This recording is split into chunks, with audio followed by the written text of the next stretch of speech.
is also a type. In case 2, it is also a type of like question only.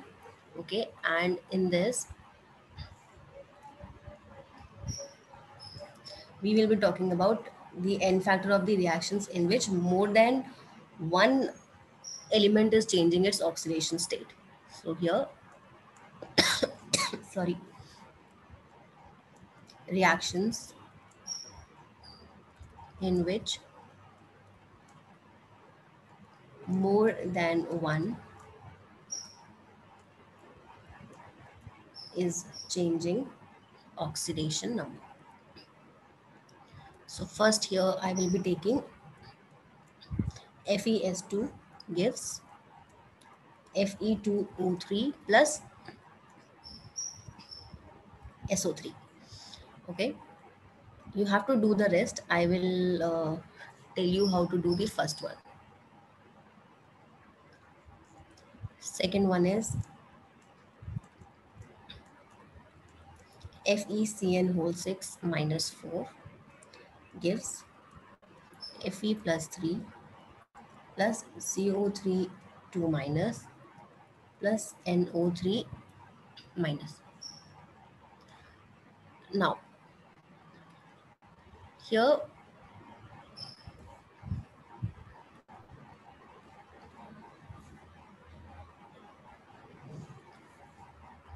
let's discuss this first one. In the case of first one, if I talk about the iron, the oxidation state of iron here is plus 2 and the oxidation state of sulfur here is minus 1. Now, if I talk about this Fe2O3, here oxidation state of iron will be plus 3. Now you should be like, it should be handy for you people to find out the oxidation number. इतना time नहीं लगना चाहिए. Okay, it's like 3 2 6 minus 6 होगा oxygen का, मतलब plus 6 होगा iron का. 2 है तो डिवाइड कर दोगे 2 से, it will be plus 3. And sulfur here oxidation state is plus 6. I can see that this one compound contains iron and its oxidation state is changing from plus 2 to plus 3. And here sulfur, this also changing from minus 1 to plus 6. Now, if I talk about the change here, change for iron. So in this case, change is of 1. For left hand side, अभी हम सिर्फ reactants की बात करें. Let's talk about the reactants only. So change is for 1 and for reactant number of iron also is 1. The total change will be equal to 1 only. Now in the case of sulfur, it is going from minus 1 to plus 6. That means changes of how much?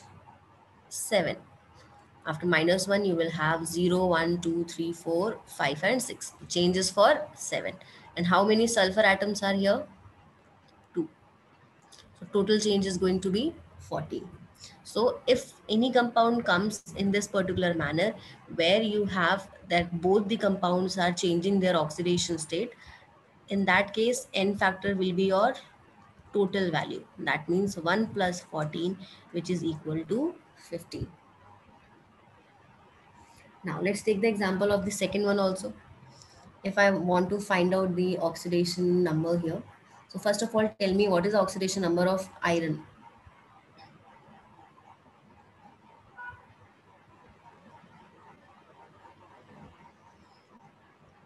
So for this, you have to know a few things. Now, as we know, let's say I am taking the example of HCN. I am taking this simple example, HCN. So the bond is going to break and you are going to get H plus and C triple bond N and minus. Okay, you are getting this particular thing. In this case, if they are asking you what is the oxidation number of carbon and what is the oxidation number of nitrogen, तो आपको अगर याद होगा मैंने triple bond का case कराया था starting में ऑक्सीडेशन नंबर फाइंड आउट कराने के लिए, if you remember. Okay, let's go back there, then I will थोड़ा सा याद आएगा, मे बी अगर भूल गए हो तो. ये सब simple things to find out the oxidation number. You should like already know all these things. I should not like remind you this again and again.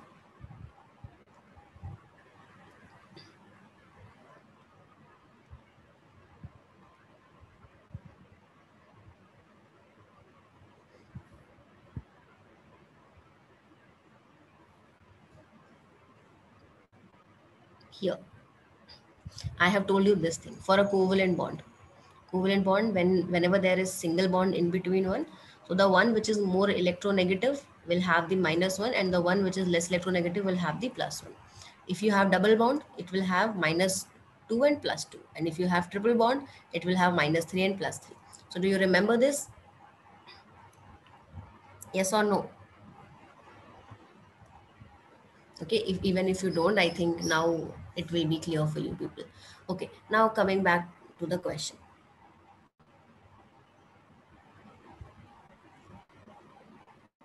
So if someone asks me what is the oxidation number of carbon here, so nitrogen is more electronegative than carbon. So nitrogen will have -3 and carbon will have +3. Now since carbon also have this negative charge, so +3 -1, ultimately you will have +2, and here you will have -3. So this is the charge of cyanide here. This you have to write down here. So in this case, carbon will have how much? Ultimately +2, and nitrogen will have here -3, and accordingly you can find out the oxidation number of iron. कैसे find out करोगे? You just have to add all these things. Iron का हो जाएगा x, plus you have 6 carbon, that means 6 2s are 12, plus you have 6 nitrogen, that means 6 into -3 is equal to -4. So if you find out the value here for x, your answer will be +2. So iron here is in +2 oxidation state. Now here it is in +3, and here you have this carbon in which the oxidation number is your, okay, 1 second.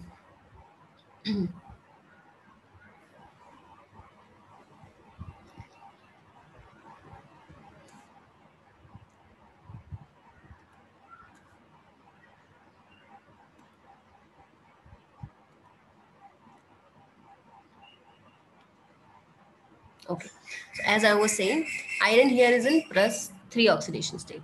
So +2 to +3, and for this case here you have this carbon CO3 2 minus, this will have in +4 oxidation state, and one more product is formed, that is NO3 minus. And for NO3 minus you have to find out the oxidation number of nitrogen here. कितना हो जाएगा? X plus 3 2s are 6 is equal to -1. So X will be minus 3 2s are 6 is equal to -1. X is equal to +5. So here you have +5. So carbon is going from +2 to +4, and nitrogen here is going from -3 to +5. Now you have to find out the total change taking place here. Iron की अगर हम बात करें, यहाँ पे separately लिख देती हूँ मैं. फॉर आयरन चेंज कितने का हो रहा है? 1 का. नंबर ऑफ एटम कितने हैं? 1. तो टोटल चेंज इज 1. कार्बन की अगर हम बात करें, चेंज कितने का हो रहा है? +2 से +4. Change is for 2. और कितने नंबर ऑफ एटम्स है कार्बन के? 6. तो क्या कर दोगे? 6 से मल्टीप्लाई, टोटल हो गया 12. नाइट्रोजन की बात करें तो चेंज कितने का हो रहा है यहाँ पे? -3 से +5, that means -2 -1 0 1 2 3 4 and 5. Change is for 8. और नंबर ऑफ एटम्स कितने हैं नाइट्रोजन के? 6. 8 6 48. तो अब अगर आपको कोई पूछे net n factor for these type of compounds will be 48 plus 12 plus 1, that is going to be your 61. और अगर आपसे कोई इक्विवेलेंट वेट पूछ ले तो molar mass of FeCN whole 6 4 minus divided by 61. Is this clear to everyone or not?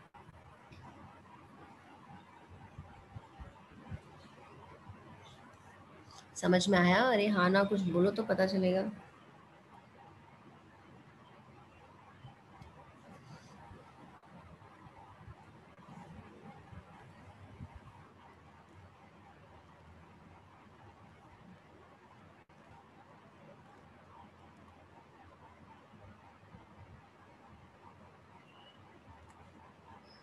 Okay, so we will do more examples Nazneen, तो अगर आपको ये एग्जाम्पल समझ में नहीं आया है तो you can understand other examples, like we will do 4 more examples. Even if एक समझ में नहीं आया तो सेकंड में समझ में आ जाएगा, थर्ड में समझ में आ जाएगा, that is all like similar. I don't know why today like this one note is not synchronized properly.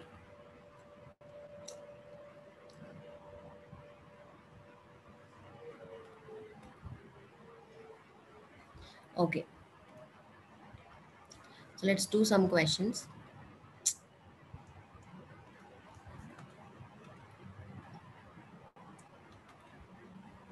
What is happening? Okay, let's do some questions. Find n factor. तो अभी ऊपर वाला लॉजिक लगा के you have to find out the n factor of like these 4 reactions. Okay, this should be easy for you people अगर समझ में आ गया है तो. First example is CrI3 going to give you CrO4 2 minus like chromate plus I4 minus. Second one is FeC2O4 is going to give you Fe2O3 plus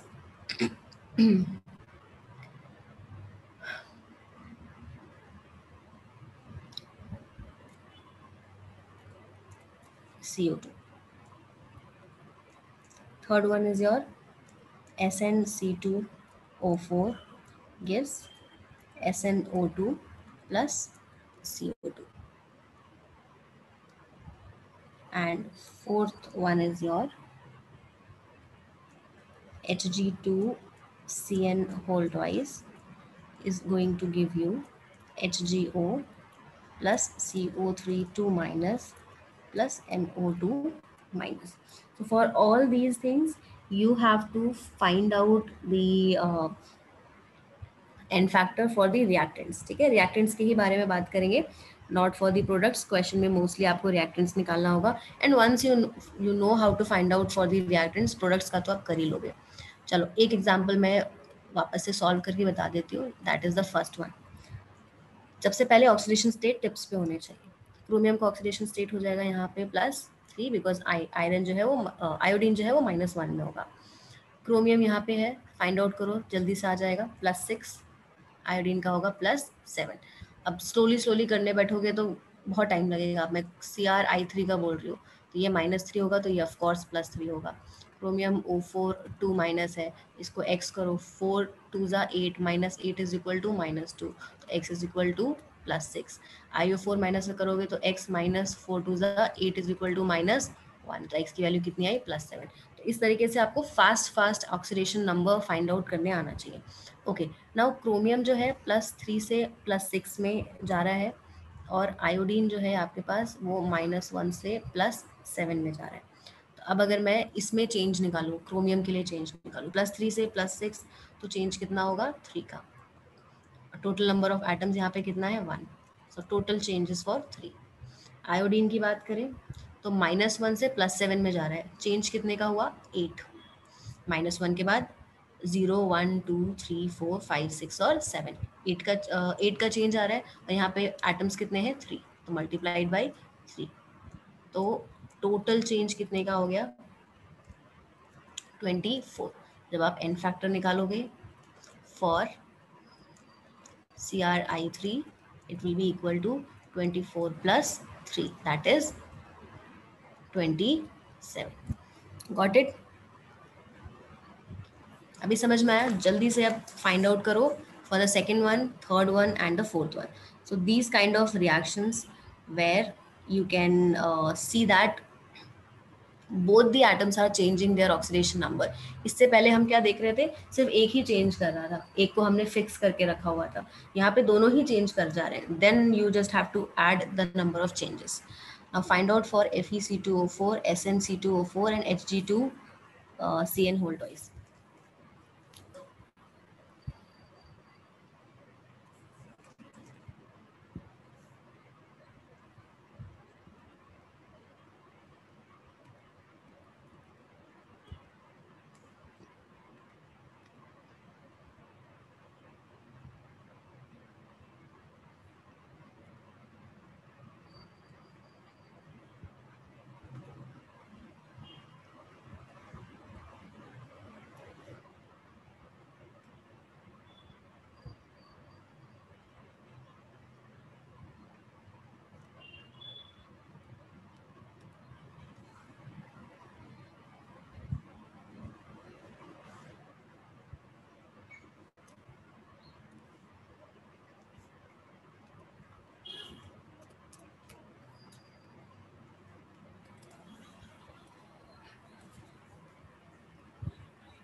Okay, solve this.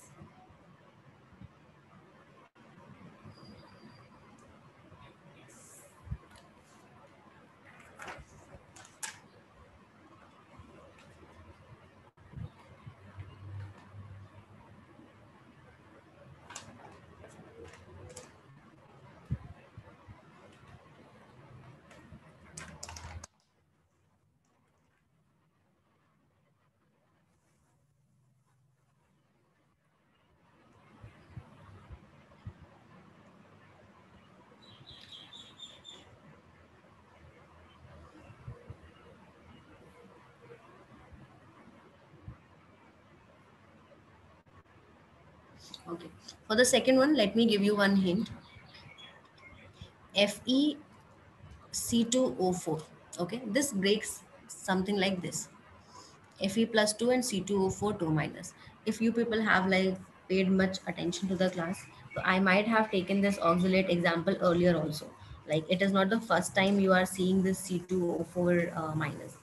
So I have given you in this list of oxidizing agent and reducing agent. उसमें हमने यहाँ पे बात करी थी of oxalic acid. So it is nothing but your oxalic acid. And वहाँ पे मैंने आपको बताया था that it breaks into C2O4 2 minus. तो Fe का तो यहाँ पे ऑक्सीडेशन स्टेट हो जाएगा +2 एंड C2O4 का जब आप निकालोगे उसमें से कार्बन का आपको निकालना है, ठीक है, तो हो जाएगा 2x minus 4 2 8 is equal to -2. That means 2x is equal to +6 और x इज इक्वल टू +3. तो कार्बन का यहाँ पे ऑक्सीडेशन स्टेट कितना हो जाएगा +3. इस तरीके से निकालना है क्योंकि ये आयंस के फॉर्म में ब्रेक हो जाते हैं. That is Fe+2 and C2O4 2 minus. तो अगर आपने वो लिस्ट याद की हुई है then this will become like very easy for you people. यहाँ पे Fe2O3 जो है that will have +3 oxidation state और कार्बन पे हो जाएगा यहाँ पे +4. So Fe is changing from +2 to +3 and carbon here is changing from +3 to +4. So for reactant side में change is happening for 1, number of atom is 1, that means total change is for 1 only. And the change for carbon, it is going from +3 to +4, that means change is for 1 only, but number of atom कितने हैं यहाँ पे 2, so total will be equal to 2. तो अगर आपसे n factor पूछेगा इस question में तो कितना हो जाएगा 1 + 2, that is it is equal to 3. In the same way you have to do it for SnC2O4. Now SnC2O4 में भी Sn+2 में ब्रेक होगा और ये C2O4 2 माइनस में ब्रेक होगा. तो अगेन यहाँ पे जब आप कार्बन का ऑक्सीडेशन स्टेट निकालोगे तो it will be equal to +3 only. यहाँ पे Sn हो जाएगा +4 में, ये हो जाएगा आपके पास अगेन +4 में. बस चेंज निकाल लो. +2 से +4 में change is for 2, number of atom is 1, तो चेंज हो जाएगा 2 का. For C2 and this one change is for 1 and number of atom is 2, it is 2. तो n factor कितना हुआ 2 + 2 that is 4. Got it? Then last one, अभी आपको cyanide का मैंने बताया कि साइनाइड के केस में कार्बन पे कितना होता है +2, नाइट्रोजन पे कितना होता है -3, और इन सबको ऐड करके मर्क्यूरी का निकालोगे तो दिस विल बी और +1. एनीवेज आप ऐसे भी निकाल सकते हो. +2 -3 इज -1. यहाँ पे होल वैल्यू कितनी आ रही है -1 और 2 है तो टोटल कितना हो जाएगा -2. ठीक है, तो इसका कितना हो जाएगा +1 because again you have 2 atoms here. तो ऐसे डायरेक्टली भी कर सकते हो अगर आप एफिशिएंट हो तो फाइन. यहाँ पे जो मर्क्यूरी है उसका ऑक्सीडेशन स्टेट है +2, CO3 2 माइनस में कार्बन का है +4 और यहाँ पे नाइट्रोजन का है +3. तो Hg +1 से +2 में जा रहा है, चेंज 1 है बट नंबर ऑफ एटम्स 2 है, टोटल चेंज हो गया 2. कार्बन +2 से +4 में जा रहा है, चेंज 2 का है, नंबर ऑफ एटम्स भी आपके पास 2 है क्योंकि Cn होल ट्वाइस है, टोटल हो गया 4. नाइट्रोजन इज योर -3 से +3 में जा रहा है, चेंज कितने का है 6 का, नंबर ऑफ एटम्स कितने हैं 2, तो टोटल कितना हो गया 12. अब इन सबको ऐड कर दोगे तो एन फैक्टर हो जाएगा 2 plus 4 plus 12 which is equal to 18. I think अब 6 एग्जाम्पल्स करके तो समझ में आ ही गया होगा. यस और नो?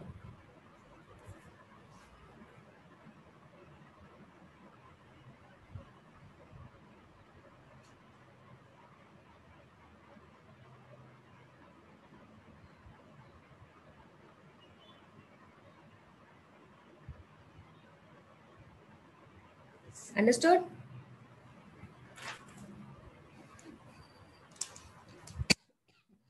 समझ में आया सबको? लाइक आई थिंक अब ये हो जाना चाहिए इतने एग्जाम्पल्स के साथ. लास्ट एग्जाम्पल में संपदा मर्क्यूरी का प्लस, आपको ऑक्सीडेशन नंबर निकालने आ गया समझ में? That you tell me. Oxidation number तो पता चल गया ना कैसे निकालना है? तो बस चेंज मर्क्यूरी के लिए है 1 से लेके +2 में changes for 1, number of atoms 2 है, 1 इंटू 2 2 हो गया. कार्बन इज एट +2 और यहाँ पे +4, चेंज 2 का है, नंबर ऑफ एटम्स कार्बन के क्योंकि CN होल मल्टीप्लाइड बाई 2 है तो मल्टीप्लाइड बाई 2 4 हो गया. नाइट्रोजन का -3 से +3 है तो चेंज कितने का हुआ? -3 के बाद जाओगे तो -2 -1 0 1 2 3 टोटल 6 का चेंज आया. 2 नाइट्रोजन एटम्स है, multiplied by 2 is equal to 12, तीनों को ऐड कर देना है.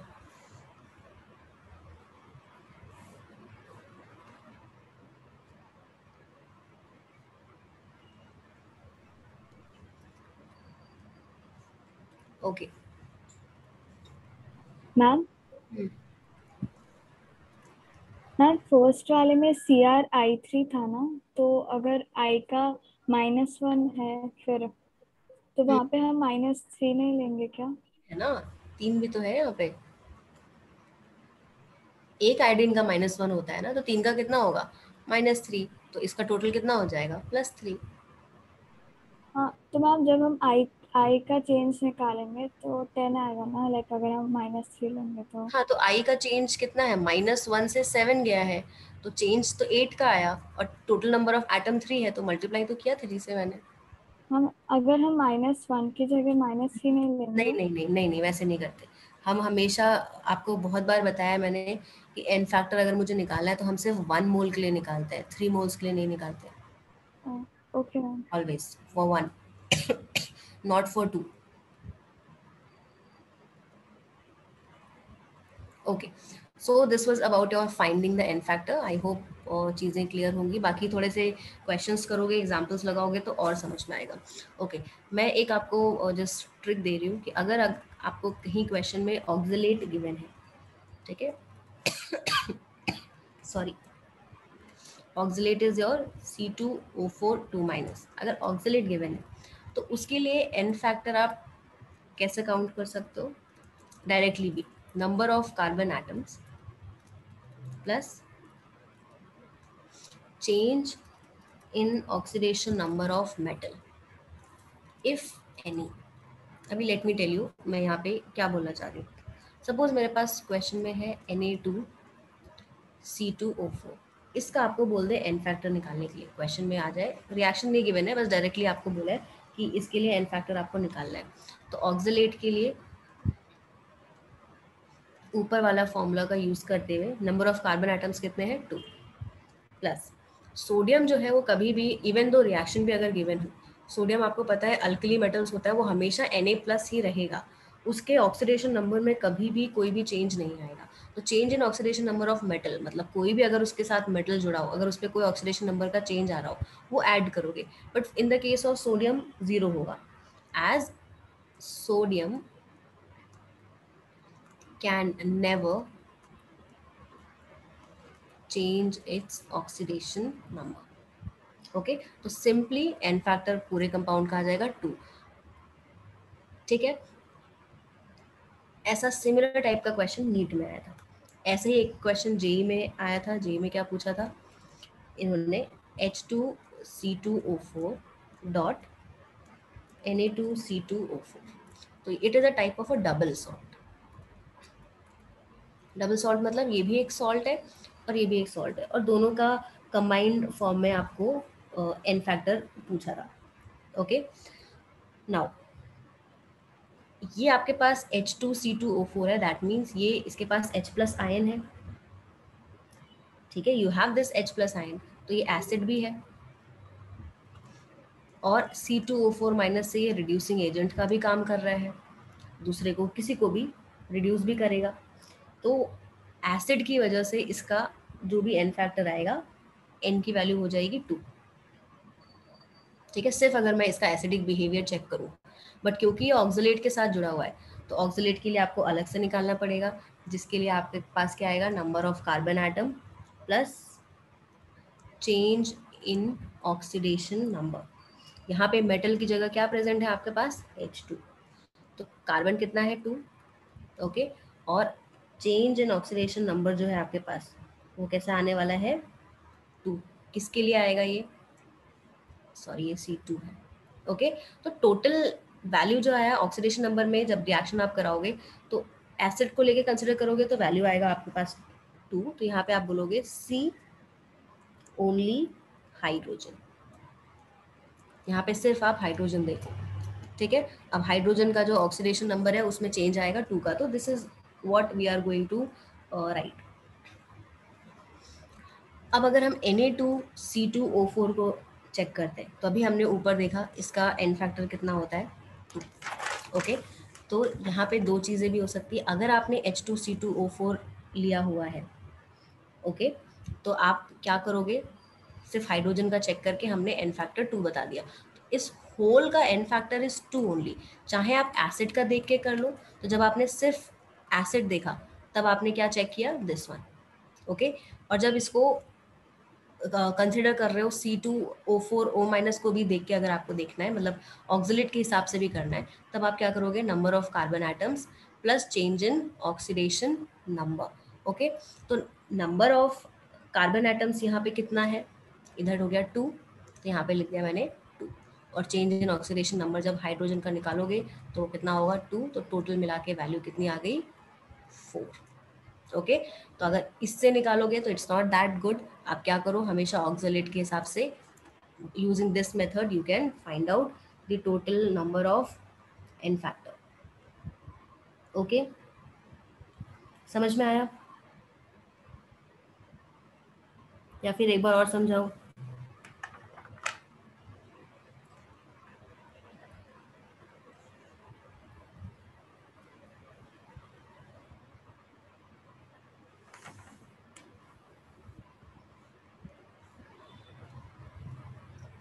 ठीक है, देखो आपके पास है H2C2O4 डॉट Na2C2O4, इस कंपाउंड का आपको बोला है you have to find out the n factor, ठीक है। ये तो आपके पास एक एसिड है, this is your acid, because 2 hydrogen donate कर सकता है, तो इसका आप एन फैक्टर कितना लिख दोगे 2। Na2C2O4 का जब आपको एन फैक्टर निकालना है तो इसका एन फैक्टर कितना हो जाएगा 2, अभी आपने ऊपर निकाल के देख लिया, तो टोटल एन फैक्टर इस कंपाउंड का कितना हो गया 4, ठीक है।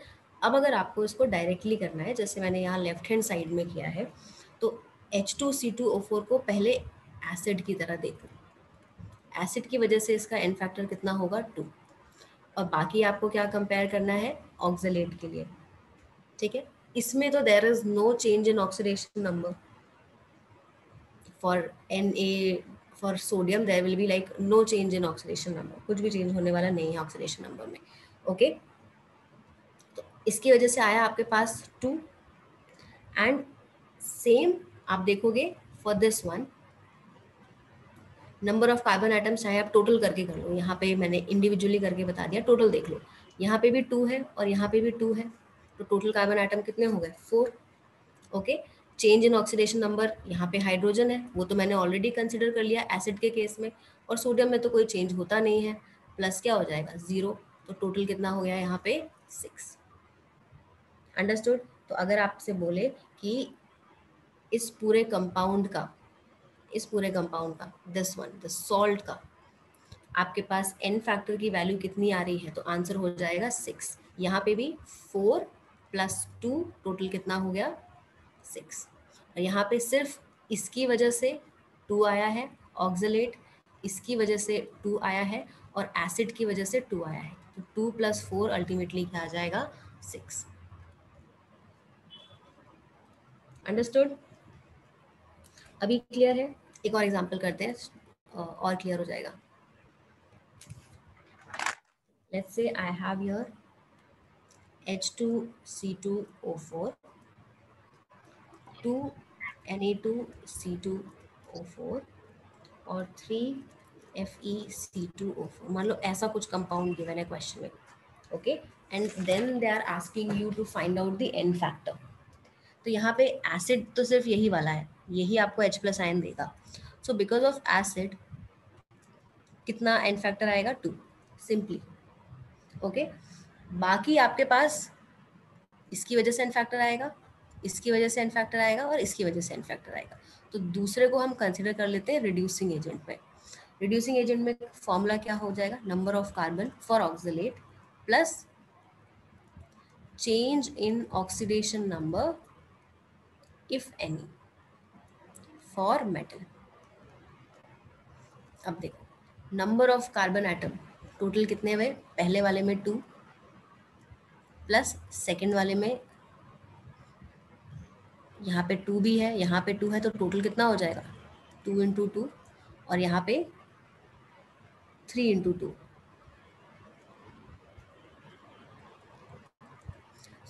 This is your total number of carbon atom सबका मिला के। Change in oxidation number, now इसका तो हमने एसिड में कंसिडर कर लिया। सोडियम का ऑक्सीडेशन नंबर चेंज होता ही नहीं है, वो हमेशा आपके पास क्या रहेगा, फिक्स रहेगा। आयरन की बात करें तो आयरन जो है वो हमेशा चेंज होता है फेरस से, फेरस मतलब Fe+2 से, किसमें, फेरिक में, फेरिक मतलब Fe+3 में। तो चेंज हमेशा होता है आयरन के लिए, कोई भी रिएक्शन आप देख लोगे, this is not for this one, any reaction for iron it is always from +2 to +3। तो चेंज कितने का हुआ 1, total number of iron atom कितने हैं 3। अब इन सबको आप क्या कर दोगे, ऐड कर दोगे, वही क्या हो जाएगा इसका एन फैक्टर। तो 2 from acid plus 2 2s are 4 plus 3 2s are 6, 10 + 2 12 plus 3 which is equal to 17। बात समझ में आया? अभी क्लियर है सेकेंड एग्जाम्पल से?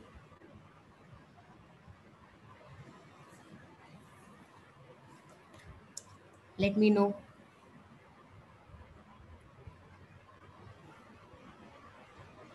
Yes, ma'am.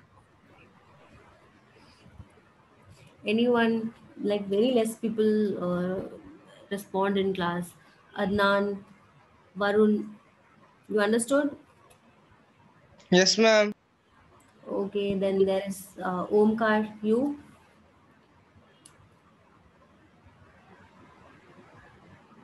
Omkar is there in class? Yes, ma'am. Okay. Athar, you understood?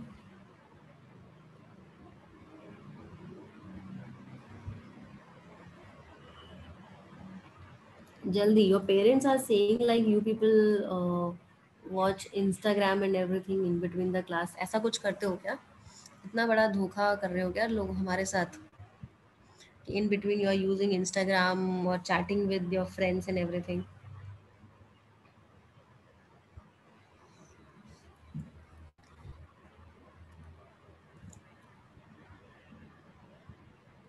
हाँ, number of carbon atoms के लिए संपदा सबका करेंगे, तीनों का। टोटल हम कंपाउंड्स की बात करें, जितने भी ऑक्सिलेट उसमें प्रेजेंट है।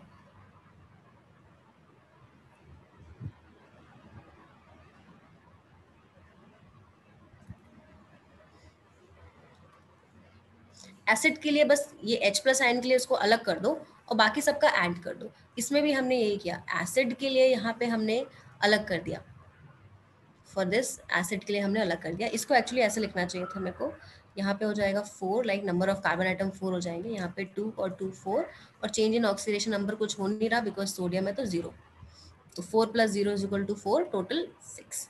This is how it has to be. और ऑक्सलेट का यूजुअली पूछा जाता है, एक बार नीट में भी आ चुका है और जेई में भी आ चुका है। चलो, next topic is your law of equivalence.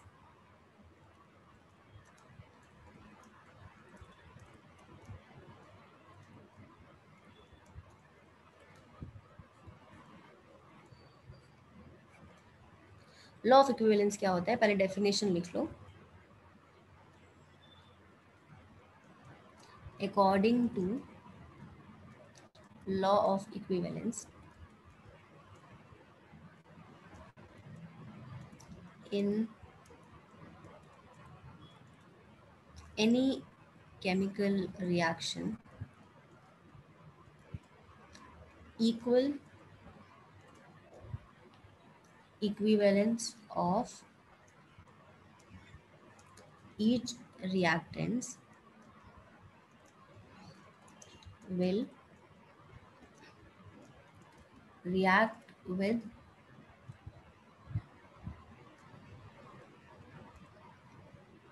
equal equivalence of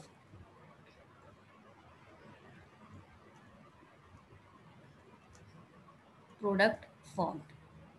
एक second. According to the law of equivalence, in any chemical equation, equal equivalence of each reactant will react and equal equivalence of product will be formed.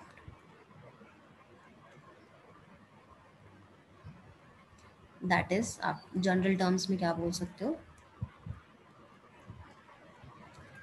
equivalence of each and every substance will be equal. Now, for example, अगर मेरे पास कोई reaction है A plus B plus C and it is giving you D plus E and this reaction is unbalanced. I am not balancing this equation. So according to this law, like law of equivalence, equivalence of A, equivalent हमने निकालना, find out कर लिया है already, will be equal to equivalent of B will be equal to equivalent of C will be equal to equivalence of D will be equal to equivalence of E.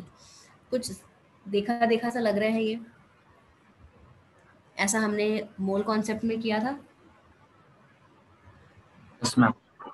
है ना, जिसमें हम क्या कर रहे थे, विदाउट बैलेंसिंग द इक्वेशन, जैसे हम स्टाइकियोमेट्रिक में पीओएसी में जो कर रहे थे, याद है पीओएसी सबको, it is the similar thing, but वहां पे हम मोल्स को लेके कर रहे थे, बट यहाँ पे हम किसको लेके कर रहे हैं, इक्विवेलेंस को लेके कर रहे हैं. That's it, it is similar to POAC.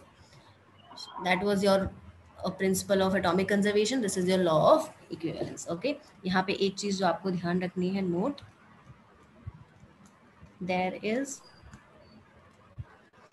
no need to balance the reaction. So if you are using this method while solving a question, then आपको reaction को balance करने की ज़रूरत नहीं है. For example, let's say ये JEE में आया हुआ question है, you have how many moles of acidified KMnO4 are required to oxidize 20 moles of Ki. ठीक है, this question is given to you. अभी आप रिएक्शन लिखने बैठोगे तो हालत खराब हो जाएगी, बैलेंस करो, रिएक्शन लिखो, बहुत सारी चीजें. तो आपको क्या करना है कि अगर आप मोल कॉन्सेप्ट इसमें लगाओ कि कितना चाहिए अमाउंट, तो आपको रिएक्शन बैलेंस करना पड़ेगा. मैं पीओएसी की बात नहीं कर रही हूँ, normal mole to mole concept जो था हमारे पास फर्स्ट केस जो था, तो वहाँ पे हमको बैलेंस करना पड़ जाएगा. बट अगर मैं इक्विवेलेंस, लॉ ऑफ इक्विवेलेंस लगा दूँ, ठीक है, तो वैसे तो रिएक्शन अगर हम बात करें तो what this statement saying to you is कि how many moles of acidified KMnO4, that means KMnO4 लिया, required to oxidize, oxidize किसको कर रहा है, Ki को. ठीक है, प्रोडक्ट जानने की जरूरत नहीं है, वैसे मैं बता देती हूँ, MnSO4 फॉर्म करेगा K2SO4 फॉर्म करेगा प्लस I2, बट आपको प्रोडक्ट से कुछ लेना देना ही नहीं है, क्योंकि एसिडिफाइड बोल दिया है तो दैट मीन्स H2SO4 भी प्रेजेंट होगा। ठीक है, एसिडिफाइड का मतलब है कि एसिडिक मीडियम में हो रहा है, तो we are writing it here as H2SO4। Now although मुझे इन रिएक्शन की जरा भी जरूरत नहीं है, मैं सिंपली लिख सकती हूँ equivalence of KMnO4 will be equal to equivalence of Ki। Equivalence में आप कौन सा फॉर्मूला यहाँ पे यूज करोगे, मोल्स, क्योंकि मोल्स गिवन है, और KMnO4 का एन फैक्टर। और इक्विवेलेंस ऑफ Ki के लिए भी मोल्स आपको गिवन है और एन फैक्टर। सो क्वेश्चन था मोल्स, इसके मोल्स निकालने हैं, हम यहाँ एन लिख देते हैं। एसिडिफाइड KMnO4 का एन फैक्टर मैंने आपको बताया हुआ है कि आपको या फिक्स्ड है, याद ही रखना है, वैल्यू कितनी होगी 5। मोल्स गिवन है Ki के कितने 20, Ki का एन फैक्टर कितना होगा 1, निकाल सकते हो ना ये सब। तो x की वैल्यू कितनी आ गई, या फिर n की वैल्यू कितनी हो गई यहाँ पे 20 डिवाइडेड बाई 5 दैट इज 4। तो मतलब मुझे कितने मोल्स ऑफ एसिडिफाइड KMnO4 चाहिए, 4 moles. Is that clear to everyone और नॉट? अब अगर आप पूछो कि मैम ये हमको Ki का एन फैक्टर कैसे पता चलेगा, तो वो मैम ने आपको कुछ रिएजेंट्स के ऑलरेडी लिखवा दिए हैं स्टार्टिंग में। उसमें Ki is one of the important reagents. KMnO4 की बात करी थी हमने, K2Cr2O7 की बात करी थी, KMnO4 के हमने acidic, basic as well as neutral medium में बात करी थी। और एसिड के केस में 5 होता है, बेस के केस में 1 होता है, और न्यूट्रल केस में 3 होता है। जनरली एसिड होता है KMnO4 के लिए। देन हमने K2Cr2 के लिए, K2Cr2O7 के लिए बात करी थी, जो सिर्फ एसिडिक मीडियम में होता है, उसका एन फैक्टर फिक्स होता है, दैट इज 6। देन हमने बात करी थी H2O2 की, H2O2 का n factor is already fix, that is your 2। कुछ रिड्यूसिंग एजेंट्स की बात करी थी, जिसमें मैंने Ki के लिए आपको बताया था, for Ki also an factor was your 1। Oxalic acid के भी हमने बात करी थी, उसके लिए एन फैक्टर बताया था 2। तो ये सब चीज़ें जो है वो याद होने चाहिए, otherwise you will have to face a lot of problem. ठीक है, और क्वेश्चंस आप क्लियरली देख सकते हो कितनी ईजी है।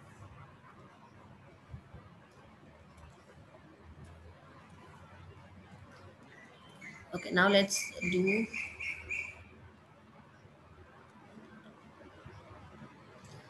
one more question. How many ml of 0.2 molar acidified KMnO4 are required to react completely with 50 ml of 0.5 molar FeSO4? Solve करो ये क्वेश्चन। अब एक और क्वेश्चन है, how many moles of acidified KMnO4 are required to oxidize 1 mole of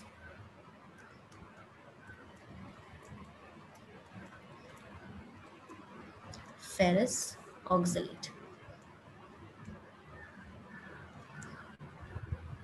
इसी form में आएगा, ये क्वेश्चन जेई का है।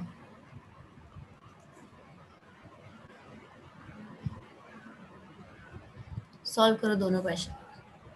I am giving you 2 minutes. अगर आपको लॉ ऑफ इक्विवेलेंस समझ में आ गया है, so it will just take 1 minute for each question.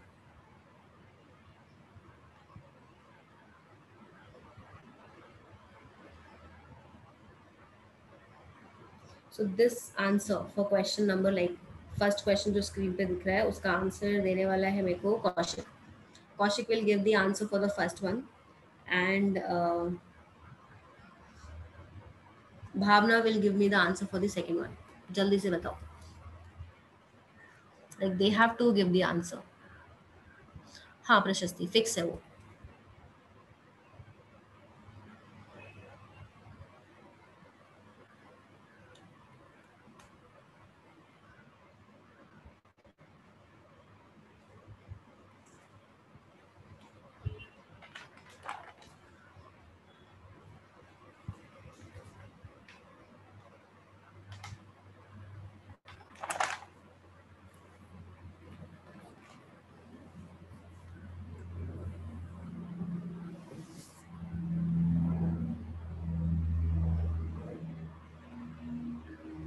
Kaushik and Bhavna have to give me the answer.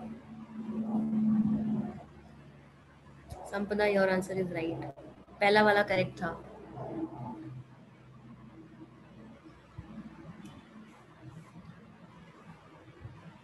Kaushik is there in class, no? And Bhavna also.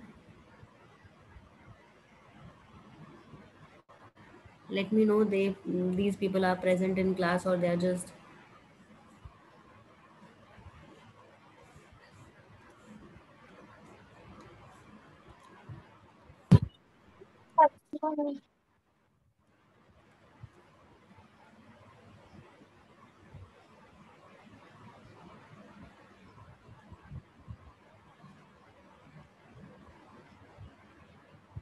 Yes, Bhavna has given the correct answer for the second one. Very good.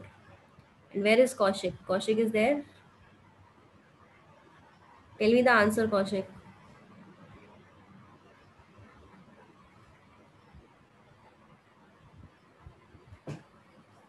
चलो, कौशिक का मैं absent mark करूंगी after the class because he is just not responding, तो I think he is not listening to me. Okay, चलो second first वाले question के लिए आपको क्या बोला है, how many ml of 0.2 molar acidified KMnO4 are required to react completely with 50 ml of this one. तो again if you know the law of equivalence तो कुछ करने का जरूरत नहीं है, सिंपली क्या कर देना है, इक्विवेलेंस ऑफ KMnO4 यहाँ पे will be equal to equivalence of FeSO4. ठीक है, इसके लिए n फैक्टर 5 होता है, FeSO4 के लिए n फैक्टर कितना होगा 1.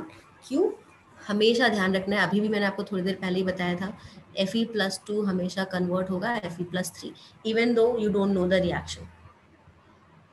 ठीक है, इवन दो आपको रिएक्शन नहीं पता उसके बाद भी फेरस हमेशा कन्वर्ट होगा फेरिक में. अभी मैं बताऊंगी ये कौन किस में कन्वर्ट होता है वो भी. तो अब अगर मुझे यहाँ पे निकालना है इक्विवेलेंस, तो इक्विवेलेंस निकालने के लिए यहाँ पे हम अब कौन सा फॉर्मूला यूज करेंगे, N1V1 is equal to N2V2. Equivalence के लिए आपको वही दो फॉर्मूला यूज करने हैं. एक तो कौन सा फॉर्मूला हो गया, मोल्स इनटू एन फैक्टर, ये आपको क्या देता है इक्विवेलेंस, और दूसरा नॉर्मेलिटी इनटू वॉल्यूम, ये भी आपको देता है इक्विवेलेंस. अभी इस यहाँ से इसके बाद का जो भी हम पढ़ेंगे बस ये दो फॉर्मूले हमको याद रखना है. अब नॉर्मेलिटी निकालने के लिए ये तो आपको मोलैरिटी के फॉर्म में गिवन है, तो आपको पता है normality is equal to n factor into molarity. तो नॉर्मेलिटी के लिए क्या कर दोगे, मोलैरिटी इज 0.2, एन फैक्टर कितना होता है KMnO4 का 5, ये हो गया नॉर्मेलिटी. वी आपको निकालना है कि वॉल्यूम कितनी ज़रूरत है, इज इक्वल टू अगेन यहाँ पे आपको मोलैरिटी गिवन है, एन फैक्टर होगा FeSO4 का 1. अभी आपको बताया चेंज कितने का होगा 1 का, और नंबर ऑफ एटम भी कितने हैं 1. So here molarity into volume करके तो संपदा मोल्स आएगा ना, दोनों के मोल्स थोड़ी इक्वल होते हैं, इक्विवेलेंस इक्वल होंगे ना. यहाँ पे जितने भी इक्विवेलेंट्स होंगे KMnO4 के, it will be equal to the equivalence of FeSO4. Molarity into volume करोगे तो it is giving you moles. अब अगर आपने मोल्स निकाला है तो फिर मोल्स इनटू एन फैक्टर करो, then it will be equal.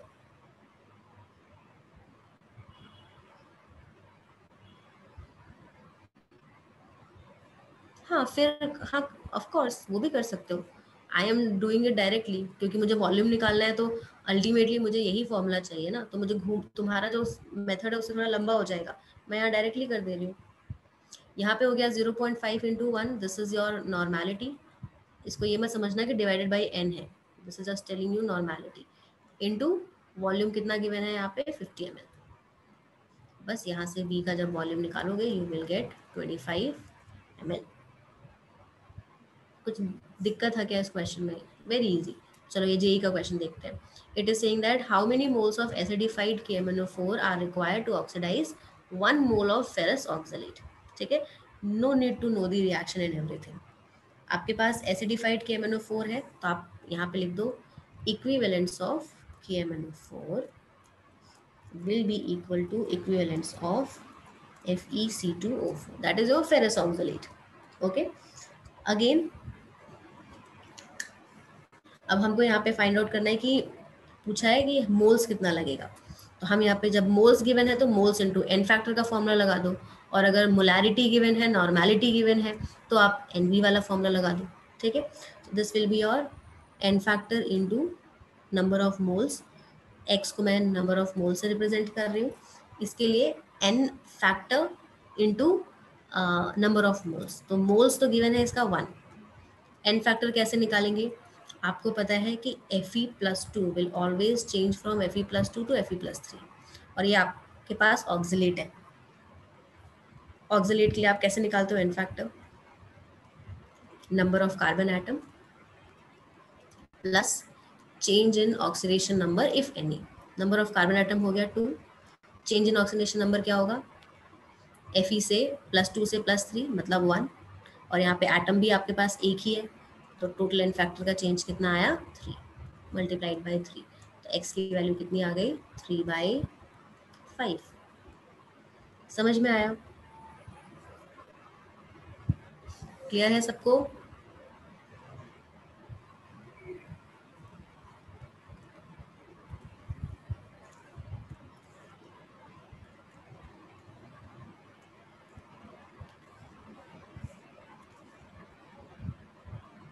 Okay, now let's talk about like rules of oxidizing agent. KMnO4 जो है या K2Cr2O7 है, वो कौन से सब्सटेंस को किस में ऑक्सीडाइज करेगा?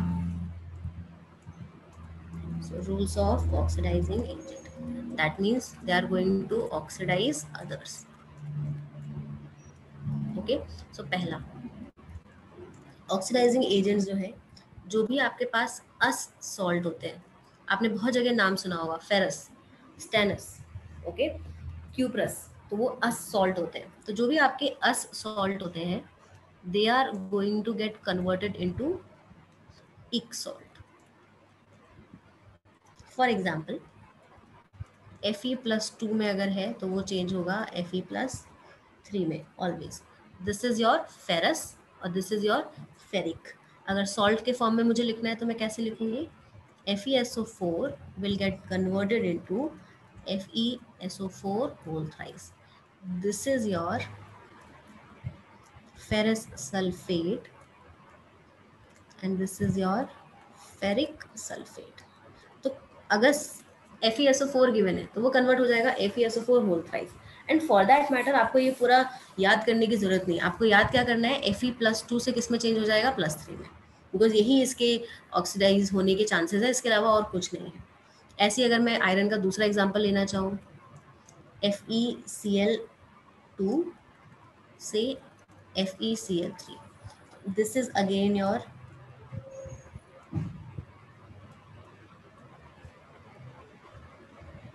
ferrous chloride and this is your ferric chloride।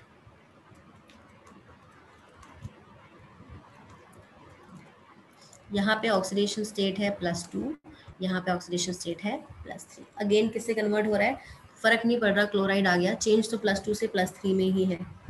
Okay, then we have here, let's say एक और सॉल्ट लेते हैं, ऑक्साइड ले लेते हैं, चलो FeO, this is your ferrous oxide, oxidation state +2 है, ऑफ कोर्स ऑक्सीजन का -2 होगा तो ये +2 होगा, तो ये फॉर्म करता है Fe2O3 and this is your ferric oxide, क्योंकि इस केस में इसका ऑक्सीडेशन नंबर होता है +3। तो आयरन जो है वो अस से किस में कन्वर्ट होगा, इक में, एंड दैट इज योर +2 से +3 में, चाहे आप कोई भी ले लो। ओके, एक बहुत ही फेमस सॉल्ट है, दैट इज योर मोहर सॉल्ट। ओके, कई जगह आप इसको यूज करोगे, सॉल्ट एनालिसिस आएगा फर्दर केमिस्ट्री में, तभी भी यूज होगा। मोहर सॉल्ट का फॉर्मूला क्या होता है, NH4 whole twice SO4 dot FeSO4 dot 6H2। अब अगर मोहर सॉल्ट को मैं किसी ऑक्सीडाइजिंग एजेंट के साथ ट्रीट करूँ तो उसमें एक ही सब्सटेंस है जो ऑक्सीडाइज हो सकता है। यहाँ पे नाइट्रोजन पे already plus, this is your +4, तो ठीक है, नाइट्रोजन पे ऑलरेडी प्लस चार्ज है, ठीक है, तो और इसमें चांसेस नहीं है, तो ये फर्दर ऑक्सीडाइज नहीं हो सकता। अगर आप इसका ऑक्सीडेशन नंबर निकालोगे, ये ऑलरेडी मैक्सिमम ऑक्सीडेशन स्टेट पे है, फर्दर ऑक्सीडाइज नहीं होगा। There is only this one substance which can be further oxidise. So आप यहाँ पे मैं यहाँ पे लिख देती हूँ ओनली दिस इज ऑक्सीडाइज। तो कभी अगर ऐसा क्वेश्चन आ जाए कि मोहर salt is treated with KMnO4, तो हाउ मेनी मोहर सॉल्ट चाहिए टू एंड KMnO4 का कुछ रिलेशन बना के अगर आपको दे दे, तो आपको बस यही ध्यान रखना है कि इस पूरे कंपाउंड में क्योंकि सिर्फ ऑक्सीडाइजेबल सब्सटेंस यही है, तो इसका एन फैक्टर हो जाएगा 1, क्योंकि ये +2 में है, तो +2 से चेंज होगा, तो किस में चेंज होगा, +3 में। Got it?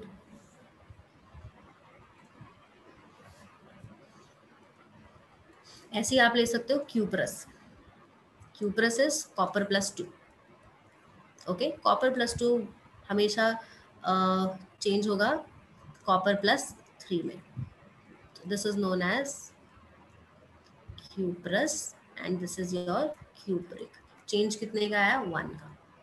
ऐसे ही अगर आपके पास टिन है, Sn+2 से चेंज होता है Sn+4 में। ये थोड़ा थोड़ा सा याद रखना पड़ेगा। आयरन +2 से +3 में, कॉपर +2 से +3 में स्टैनस हो जाएगा। This is known as your stannous, this is your stannic. +2 से +4 में चेंज कितने का आया, 2 का, तो एन फैक्टर इसके लिए कितना हो जाएगा, 2। इसके लिए एन फैक्टर कितना हो जाएगा, 1। नंबर ऑफ एटम से मल्टीप्लाई करोगे, जितने भी नंबर ऑफ एटम्स हो गए, यहाँ पे तो एक ही दिख रहा है तो हम एक को कर रहे हैं। यहाँ पे चाहे तो लिख दो आप नंबर ऑफ एटम्स, यहाँ पे भी नंबर ऑफ एटम्स। अब नेक्स्ट अगर हम देखें plumbous, that is your lead. Pb+2 change होता है Pb+4 में। This is known as plumbous and this is your plumbing. तो कुछ भी हो सकता है, प्लम्बस क्लोराइड, प्लम्बस सल्फेट, वो बन जाएगा प्लम्बिक सल्फेट। सो डिपेंडिंग अपॉन आप डिफरेंट डिफरेंट प्रोडक्ट्स बना सकते हो। मर्क्यूरी का ले लो अगर आप, let's say I am taking mercury Hg+2, okay, this is going to form Hg2+2 होता है बेसिकली, ये फॉर्म करता है Hg+2। तो यहाँ पे Hg+2 है, तो उसका ऑक्सीडेशन स्टेट कितना हुआ, एक के ऊपर +1, और यहाँ पे चेंज कितना हुआ, +2। ये +2 जो चार्ज है वो 2 के ऊपर है, ध्यान रखना है। और हम हमेशा फाइंड आउट करते हैं किसके लिए, सिर्फ 1 के लिए। तो ऑल चेंज कितना आया, +1 से +2 में। दिस इज नोन एज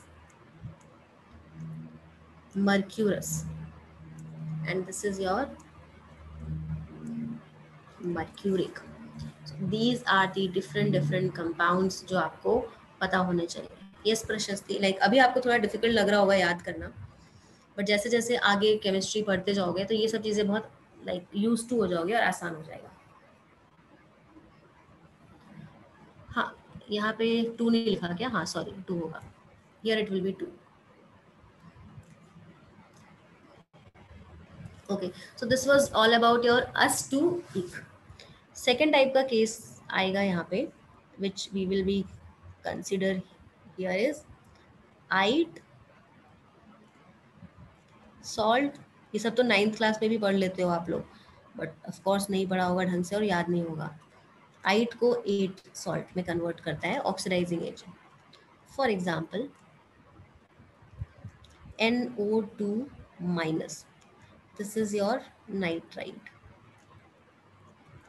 ये कन्वर्ट होता है किस में, NO3-, this is your nitrate. तो नाइट्राइट से किस में कन्वर्ट हो गया, 8 में कन्वर्ट हो गया। यहाँ पे अगर इसका ऑक्सीडेशन नंबर देखोगे तो +3 आएगा। इसका ऑक्सीडेशन नंबर कितना आ रहा है, +5।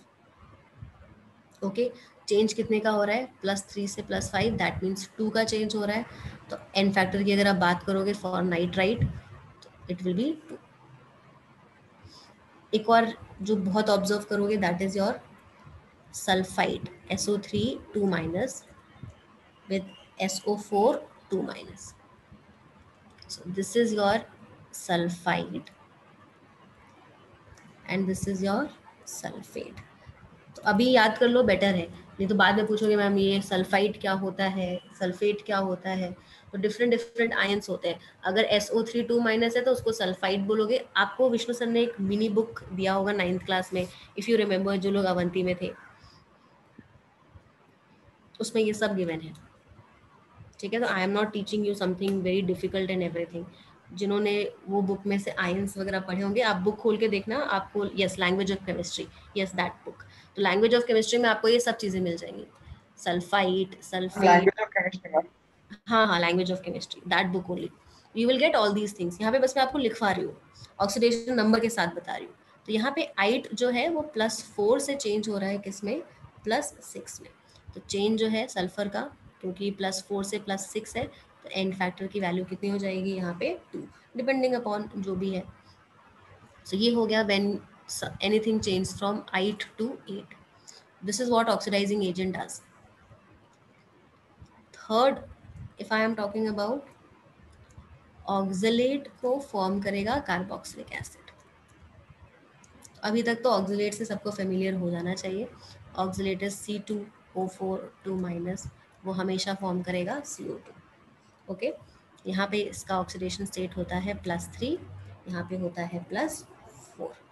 ओके, तो अगर आप निकालोगे इसका एन फैक्टर, लाइक +3 से चेंज हो गया +4 में, change is 1 but number of carbon कितना है 2, तो एन फैक्टर हो गया। ओके, अब इसके लिए आपको कोई भी एग्जांपल दे सकता है, कोई भी आप ऑक्सलेट लोगे वो हमेशा कार्बन डाइऑक्साइड प्रोडक्ट में देगा ही देगा, whatever you take. For example, अगर क्वेश्चन में है, जैसे अभी हमने देखा था Na2C2O4, जब ये चेंज होगा तो क्या फॉर्म करेगा CO2। ऑफ कोर्स सोडियम तो कोई चेंज करने वाला है नहीं।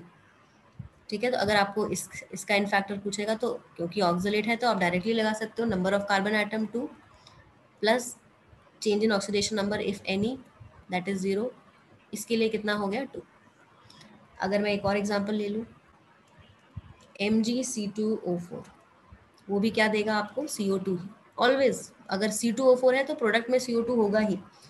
अगेन अगर आपसे इसका इन फैक्टर पूछे, नंबर ऑफ कार्बन एटम 2 है, Mg+2 अपना ऑक्सीडेशन नंबर कभी चेंज नहीं करता, 0, तो आंसर हो जाएगा एन फैक्टर में 2। अगर आपको क्वेश्चन दे दिया Na2C2O4 डॉट 2FeC2O4, अब आपको ये निकालना है। Anyways this is going to give you CO2 only, CO2 तो मिलने ही वाला है। अब फॉर दिस वन दोनों ही ऑक्सलेट है, तो एन फैक्टर के लिए क्या निकालोगे, पहले तो number of carbon atoms plus change in oxidation number if any. Carbon atom कितना है यहाँ पे 2, यहाँ पे भी 2 है, बट यहाँ पे भी 2 है, तो मल्टीप्लाई कर दोगे, टोटल कितना हो गया 4, तो 2 + 4 plus change in oxidation number. Sodium में तो कोई चेंज होता नहीं है, आयरन का मैंने आपको बता दिया, इस केस में आयरन +2 में है, तो चेंज किस में होगा +3 में। तो इसके बीच का जो भी चेंज आने वाला ऑक्सीडेशन नंबर का change, that is going to be 1।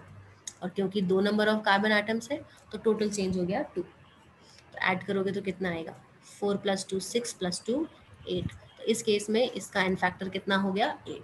अब ऐसे ही आपको जो मर्जी वो बना के दे दे, आप निकाल सकते हो। ओके, सपोज मेरे पास है Na2C2O4 डॉट MgC2O4। जल्दी से मुझे इसका एन फैक्टर निकाल के बताओ।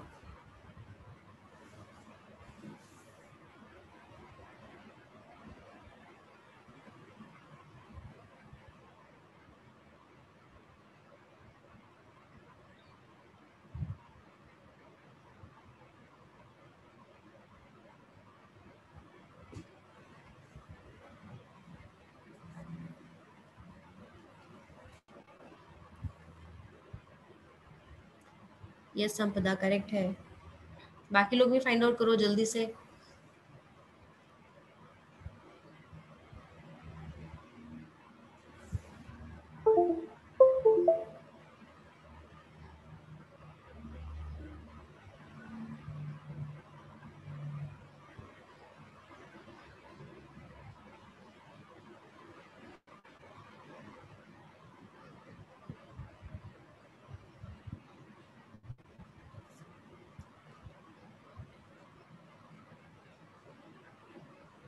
Yes, good. एन फैक्टर निकालोगे क्या आएगा, number of carbon atoms total 4 है, ना ही ये चेंज होगा ना ही ये चेंज होगा, लाइक मैग्नीशियम का भी कोई चेंज नहीं आने वाला है, एंड सोडियम में भी ऑक्सीडेशन नंबर पे कोई चेंज नहीं आएगा, तो it will B 0. 1 second.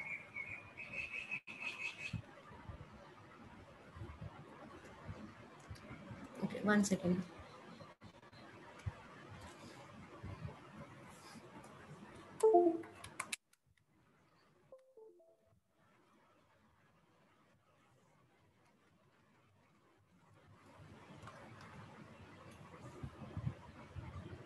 I don't know.